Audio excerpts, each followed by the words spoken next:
السلام علیکم ورحمۃ اللہ وبرکاتہ۔ امید کرتی ہوں تمام طلباء و طالبات خیریت سے ہوں گے۔ آج کے درس میں ہم ایک نئے لیسن کا آغاز کر رہے ہیں۔ لیسن ہے لیسن نمبر 2 الدرس الثانی۔ آئیے اپنے سبق کا آغاز اللہ تعالیٰ کے بابرکت نام سے کرتے ہیں۔ اعوذ باللہ من الشیطان الرجیم، بسم اللہ الرحمن الرحیم۔ لیسن نمبر ہے 2 الدرس الثانی۔ اس سبق میں ہم کچھ مقامات کے بارے میں پڑھیں گے اور آپس میں گفتگو کے لیے کن الفاظ کے استعمال کرتے ہیں اس کے بارے میں آج کے سبق میں ہم پڑھیں گے۔ آئیے اس سبق میں موجود پہلے نئے الفاظ کے معنی پڑھتے ہیں۔ سب سے پہلا لفظ ہے کیفا۔ کیفا کے معنی ہے کیسے یا کیا۔ دوسرا لفظ ہے حالوکا۔ حالوکا کے معنی ہے آپ کا حال۔ بنتن۔ بنتن کے معنی ہے لڑکی یا بیٹی۔ بخیر۔ بخیر کے معنی ہے خیریت سے۔ الحمدللہ۔ الحمدللہ اس کے معنی ہے اللہ کا شکر ہے۔ من۔ من کے معنی ہے سے۔ آئینہ کہاں سے۔ سوریہ ملک شام۔ ہونا یہاں۔ ہوا یا ہیا دونوں کے معنی ہیں وہ۔ ہوا ایک مذکر کے لیے استعمال ہوتا ہے یعنی غائب ایک مذکر، اور ہیا جو ہے وہ ایک غائب مؤنث کے لیے استعمال ہوتا ہے، اور دونوں ہی اس میں ضمیر ہے۔ اس کے بارے میں آپ آگے پڑھیں گے۔ نیا لفظ ہے ہمارے پاس مفتشن۔ مفتشن کے معنی ہے انسپیکٹر یا پولیس۔ ایزن۔ ایزن کے معنی ہے بھی۔ مستشفی الولادہ۔ مستشفی الولادہ کے معنی ہے بچوں کا اسپتال۔ جامعہ۔ جامعہ کے معنی ہے یونیورسٹی۔ یہ نئے الفاظ ہیں جو کہ اس سبق میں موجود ہے، تو آپ کو کیا کرنا ہے، صفائی سے یہ سارے الفاظ معنی کاپی میں کرنے ہیں آپ کو، اور اس سے کرنے سے پہلے آپ سبق کا تعارفی صفحہ ضرور بنائیے گا۔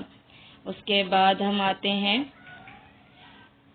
ہمارے پاس ہے عربی قواعد۔ اس سبق میں موجود عربی قواعد کو دیکھیں گے۔ عربی قواعد میں سب سے پہلے ہم آج کے سبق میں اسم ضمیر اور ضمیر الملکیہ کے بارے میں پڑھیں گے۔ پہلے اس بات کی وضاحت کر دوں کہ اسم ضمیر کیا ہے اور ضمیر الملکیہ سے کیا مراد ہے۔ آپ نے اسم کے بارے میں یقیناً پڑھا ہوگا۔ اسم کسی بھی چیز، جگہ، اشیاء یا مقام کے نام کو کہتے ہیں، یا کسی شخص کے نام کے لیے بھی ہم اسم کا استعمال کرتے ہیں، یعنی کسی بھی چیز کی پہچان کے لیے جو ہم نام استعمال کرتے ہیں اسے کہتے ہیں اسم۔ اسم کی جگہ جو الفاظ استعمال کیے جاتے ہیں اسے کہتے ہیں اسم ضمیر، اور عربی کے اعتبار سے اسم ضمیر کی جگہ جو حرف استعمال کیے جاتے ہیں اس کے لیے عربی قاعدے کے اعتبار سے استعمال کیا جاتا ہے لفظ الضمیر الملکیہ۔ آج کے سبق میں ہم ضمیر اور ضمیر الملکیہ کے بارے میں پڑھیں گے۔ سب سے پہلے فرسٹ پرسن یعنی ضمیر المتکلم سے ہم آغاز کریں گے۔ فرسٹ پرسن ہے آئی۔ آئی کے معنی ہے میں۔ اس وقت متکلم میں ہوں۔ آئی میں، اس کے لیے اس میں ضمیر استعمال ہوتا ہے عربی میں انا۔ انا کے لیے ضمیر الملکیہ استعمال کرتے ہیں یا۔ حرف یا کا استعمال ہوتا ہے، اور یا جنس اسم کے ساتھ بھی استعمال ہو اس کا مطلب ہوتا ہے میرا۔ جیسے میں اگر کہوں الکتابو، اور اگر میں کتابو کے ساتھ یا کا استعمال کر دوں یعنی کتابی، تو اس کا مطلب ہے یہ میری کتابی، میری کتاب۔ صحیح۔ اس کے بعد نمبر 2 میں ہے سیکنڈ پرسن یو۔ یہ میل سنگولر کے لیے استعمال کریں گے، اور اس کے معنی یعنی تم، مخاطب کے لیے استعمال ہوتا ہے یہ۔ اور ضمیر، اس میں ضمیر اس کے لیے استعمال ہوگا انتا۔ تا وذ زبر، تا زبر کے ساتھ استعمال ہوگا، اور انتا کے ساتھ جو ضمیر الملکیہ استعمال کریں گے وہ ہے کاف زبر کا۔ اس کے بعد مخاطب میں ہی فیمیل ہمارے پاس ہے، یعنی مؤنث کے لیے ہم جو استعمال کرتے ہیں انگلش میں استعمال ہوتا ہے یو، اور اردو میں استعمال کریں گے آپ یا تم۔ صحیح۔ اب اس میں ضمیر عربی میں استعمال ہوتا ہے اس کے لیے انتی، یعنی تاویز زیر۔ اس کے لیے ہم اور ضمیر الملکیہ استعمال کرتے ہیں مخاطب مؤنث کے لیے کاف زیر کی۔ اس کے بعد اب ہم آتے ہیں غائب کی طرف۔ ضمیر الغائب میں ہمارے پاس سب سے پہلے مذکر کے لیے استعمال کرتے ہیں ہم انگلش میں ہی، اور عربی میں اس میں ضمیر استعمال ہوتا ہے اس کے لیے ہوا۔ ہوا کے معنی ہے وہ، اور ضمیر الملکیہ استعمال کرتے ہیں ہا، راؤنڈ والا ہا یعنی گول ہا، الٹے پیش کے ساتھ۔ اس کے بعد ہمارے پاس مؤنث میں تھرڈ پرسن شی، اور اس کے معنی ہے وہ، اور اس کے لیے اس میں ضمیر عربک میں استعمال ہوتا ہے ہیا، اور ضمیر الملکیہ استعمال کرتے ہیں ہا الف زبر ہا۔ اس چارٹ کو آپ کو صفائی سے آپ کاپی میں بنائیں گے اور اسے آپ یاد بھی کریں گے، صحیح ہے، کیونکہ اگلی مشق جو بھی ہم کرنے والے ہیں اس میں یہ تمام ضمیر اور ضمیر الملکیہ کا ہم استعمال کریں گے۔ اب آتے ہیں ہم اسی سے متعلق، اس چارٹ سے متعلق جو مشق ہے آپ کے پاس صفحہ نمبر 10 میں۔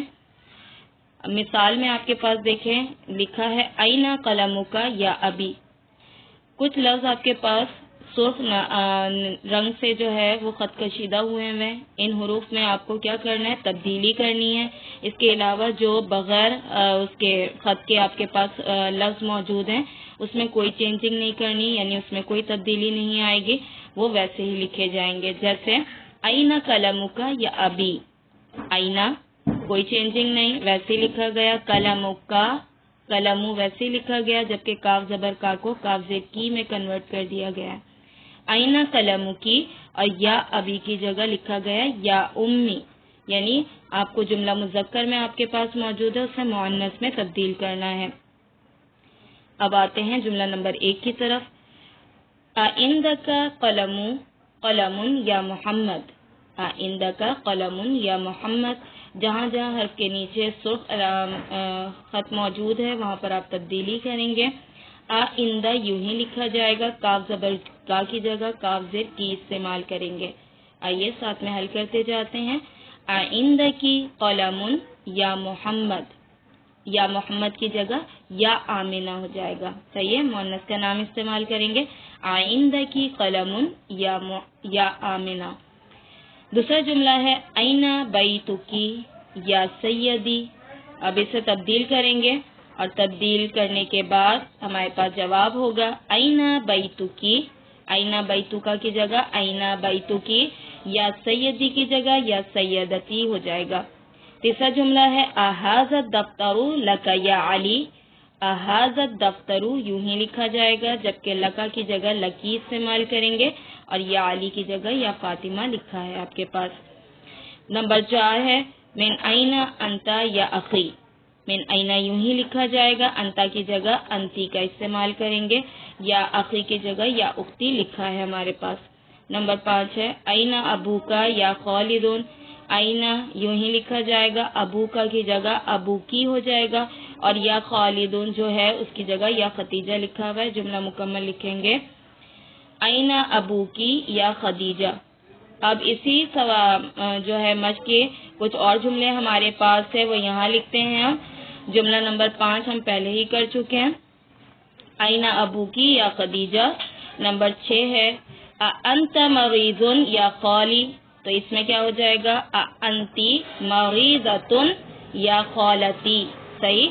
اس کے بعد نمبر 7 میں اینا بیتکا یا امی لکھا ہے، تو یہاں پر کر دیں گے اینا بیتکی یا امتی، یا امتی آپ کے پاس لکھا ہے، اور باقی تبدیلی کرتے ہوئے آپ جملہ خود بنائیں گے۔ اس کے بعد ہے نمبر 8 الکا اخن یا حامد، تو اس میں ہو جائے گا الکی اختن یا فعاد، صحیح۔ نمبر 9 ہے ماذا عندکا یا اخی، تو یہ ہو جائے گا ماذا عندکی یا اختی۔ نمبر 10 ہے السلام علیکا یا ابی، تو لکھا جائے گا السلام علیکی یا امی، صحیح۔ تو یہ جملہ آپ اسی طریقے سے یہ سارے جملے صفائی کے ساتھ کتاب ہی میں مکمل کریں گے۔ اب ہم آتے ہیں اگلی مشق کی طرف۔ اسماء الموصولہ، پہلے قواعد کو جانیں گے۔ اسماء الموصولہ کسے کہتے ہیں؟ یہ بھی اسماء الاشارہ کی طرح ہوتا ہے اور اشارے کے لیے استعمال کیا جاتا ہے ان الفاظ کو، اور اس کے معنی ہے جو۔ اچھا، اسماء الموصولہ بھی مذکر اور مؤنث کے لیے الگ الگ استعمال ہوتے ہیں، جیسے کہ چارٹ میں آپ کے سامنے موجود ہے۔ دیکھیں، مذکر اگر ایک ہے مفرد ہے تو اس کے لیے استعمال کریں گے الذی، اگر مذکر 2 ہیں تو اس کے لیے استعمال کریں گے اللذان یا اللذین، صحیح۔ اور اگر 3 یا 3 سے زائد ہو جائیں جمع میں تو اس کے لیے ہم استعمال کرتے ہیں الذین. اسی طریقے سے اگر ایک مؤنث ہے اس کے لیے اسماء الموصولہ استعمال کرتے ہیں اللاتی، اور اگر دو ہیں مؤنث تو اس کے لیے استعمال کرتے ہیں اللتان یا اللتین، اور جمع ہو جائے تو جمع کے لیے ہم استعمال کرتے ہیں اللاتی یا اللواتی. صحیح. تو یہ ہم نے اسماء الموصولہ کے بارے میں پڑھا. تو یہ چارٹ بھی یعنی اسماء الموصولہ کا چارٹ بھی آپ کو صفائی سے کاپی میں بنانا ہے. اب آتے ہیں ہم اس سے متعلق جو مشق ہے آپ کے پاس صفحہ نمبر 12 میں. اچھا یاد رکھیے گا یہاں پر اس مشق کو کرنے سے پہلے کہ آپ کو یہ معلوم ہونا چاہیے کہ اس مؤنث کی علامت کیا ہے. مؤنث کی علامت ہے گولتا. جس اسم کے آخر میں گولتا موجود ہے وہ مؤنث شمار کیا جاتا ہے عربی قاعدے کے اعتبار سے، اور اگر اسم کے آخر میں گولتا نہیں ہے تو وہ مذکر شمار کیا جاتا ہے. تو پہلا جو آپ کے پاس جملہ موجود ہے اس میں پہلا لفظ ہے یعنی پہلا اسم جو ہے وہ الکتاب ہے. الکتاب کے آخر میں اگر آپ غور سے دیکھیں تو گولتا موجود نہیں ہے. تو عربی قاعدے کے اعتبار سے الکتاب جو ہے مذکر ہے. تو ہم اس کے ساتھ اسماء الموصولہ استعمال کریں گے الذی. دوسرا ہے القلم. القلم کے آخر میں بھی دیکھیں گولتا موجود نہیں ہے تو ہم اس کے ساتھ اسماء الموصولہ استعمال کریں گے الذی. تیسرا ہے آپ کے پاس اسم جو جملے میں موجود ہے السیارۃ.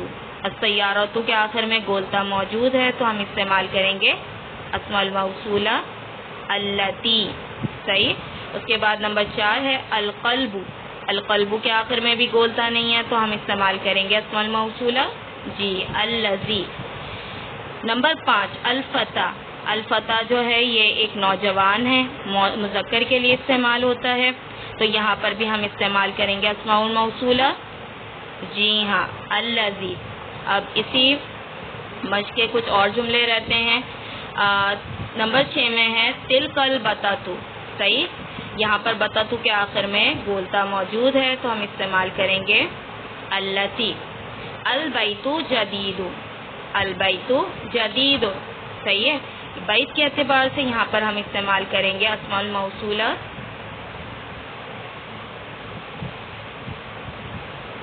یہاں پر ہمارے پاس اسماء الموصولہ استعمال ہونا چاہیے الذی. صحیح. اچھا نمبر 8 الدرس. الدرس کے آخر میں گولتا نہیں ہے تو ہم کیا استعمال کریں گے یہاں پر ہم استعمال کریں گے الذی. اسی طرح نمبر 9 میں ہے ہمارے پاس الفتاۃ. الفتاۃ یعنی ایک نوجوان لڑکی تو یہاں پر ہم کیا استعمال کریں گے مؤنث کیسی ہمارے پاس اسم استعمال ہوا ہے تو ہم استعمال کریں گے اسماء الموصولہ اللاتی.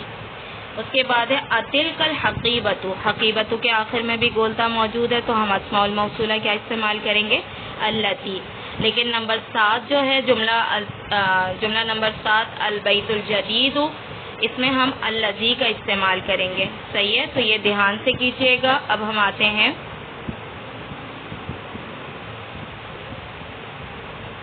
تمام جو سرگرمیاں اور جتنی چیزیں ہم پڑھی اس کی تفصیلات ایک دفعہ دوبارہ سے یہاں پر خلاصہ پڑھیں گے. سوال نمبر 1 دیے گئے الفاظ معنی کاپی میں صفائی سے لکھیں اور اسے یاد بھی کرنا ہے آپ کو. سوال 2 ہے دیے گئے ضمیر اور ضمیر الملکیہ کا چارٹ کاپی میں آپ کو صفائی سے بنانا ہے اور یاد بھی کریں گے آپ. سوال 3 ہے دیے گئے اسماء الموصولہ کا چارٹ کاپی میں صفائی سے بنائیں اور اس کے مطابق صفحہ نمبر 12 سوال 6 کتاب ہی میں آپ کو حل کرنا ہے صفائی سے. پھر سوال 4 ہے صفحہ نمبر 11 سوال 3 کتاب ہی میں آپ کو حل کرنا ہے. امید ہے کہ آج کا درس آپ کی سمجھ میں آ گیا ہوگا. یہیں پر اپنے سبق کا اختتام کرتے ہیں. جزاک اللہ خیرا. السلام علیکم ورحمۃ اللہ وبرکاتہ.